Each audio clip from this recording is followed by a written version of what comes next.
The main objectives of nuclear medicine, imaging with a gamma camera system, are primarily to visualize and understand the distribution of radiopharmaceuticals within the body, revealing functional physiological processes in the organ or region of interest. This can be achieved through live dynamic imaging, where radiopharmaceuticals are administered and imaged in real time, or through post-administration, delayed imaging.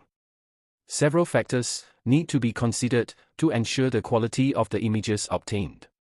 These include the selection of appropriate radiopharmaceuticals, the choice of peak and percent energy windows during acquisition to optimize the signal-to-noise ratio, and the selection of the collimator based on the energy levels of the radioisotope used. The completion of the acquisition can be determined either by reaching a certain number of counts or by a specified imaging time. Parameters for initiating the imaging studies must be carefully chosen to ensure the desired information is obtained. Finally, post-processing of the images, according to a predefined protocol, is crucial for interpreting the images and providing answers to the clinical indication. The types images acquired using the gamma camera or SPECT system includes two-dimensional images, such planar or static being most routine mode of imaging mode in general nuclear medicine. A two-dimension dynamic imaging, two-dimension planar gating imaging which often used in cardiac imaging. SPECT imaging of three-dimensional distribution of radiotracer and hybrid imaging which combines both three-dimensional imaging data of SPECT and CT. Planar imaging is a two-dimensional imaging technique. Typically, routine planar views include anterior and posterior view, oblique or lateral views, depending on clinical indication. Most commonly used applications include bone, kidneys, thyroid, hepatobiliary and gastrointestinal tract imaging. Radiopharmaceutical is injected intravenously or ingested, and images are acquired after a certain time period, delay called uptake time. The uptake time and scan duration are dependent upon the half-life of the radionuclide and the study being performed. For example, about 2 to 3 hours for a technetium-99m, labeled DMSA, renal scan, or MDP bone scan. Often static imaging is used to gain information about the organ of interest based on size, morphology, intensity and position of radiopharmaceutical uptake.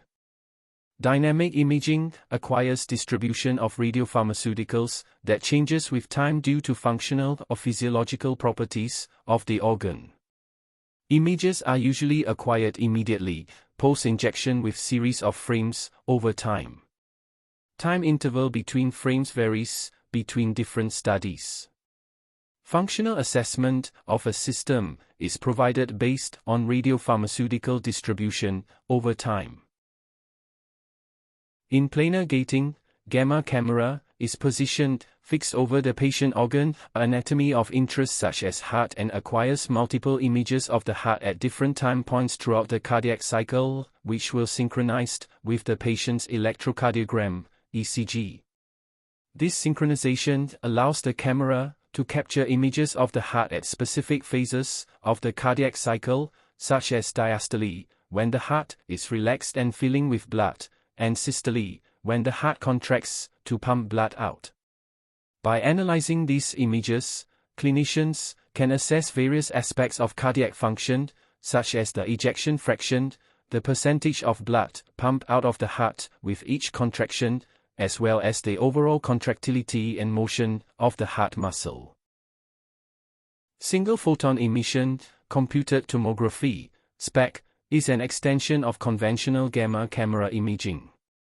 Typically, two gamma camera heads rotate around the patient on a gantry acquiring a series of planar images, which are reconstructed into 3D images.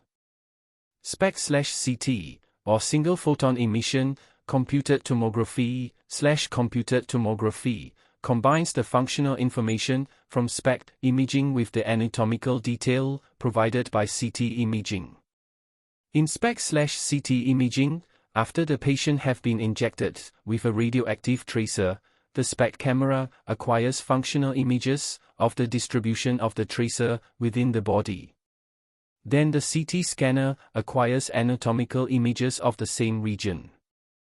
The SPECT and CT images are then fused together using specialized software, allowing for a more comprehensive evaluation of the area of interest.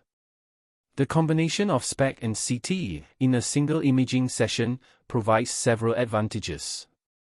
It allows for the precise localization of areas of abnormal tracer uptake seen on SPECT images, improving the accuracy of diagnosis and treatment planning. Additionally, the anatomical information from the CT scan helps to better characterize the nature of the abnormalities detected on the SPECT images, such as distinguishing between benign and malignant lesions. SPECT/CT imaging is commonly used in oncology for staging and restaging of cancer, as well as in orthopedics, cardiology, and neurology for a variety of diagnostic purposes. It is a powerful imaging tool that provides both functional and anatomical information in a single examination, helping clinicians make more informed decisions about patient care.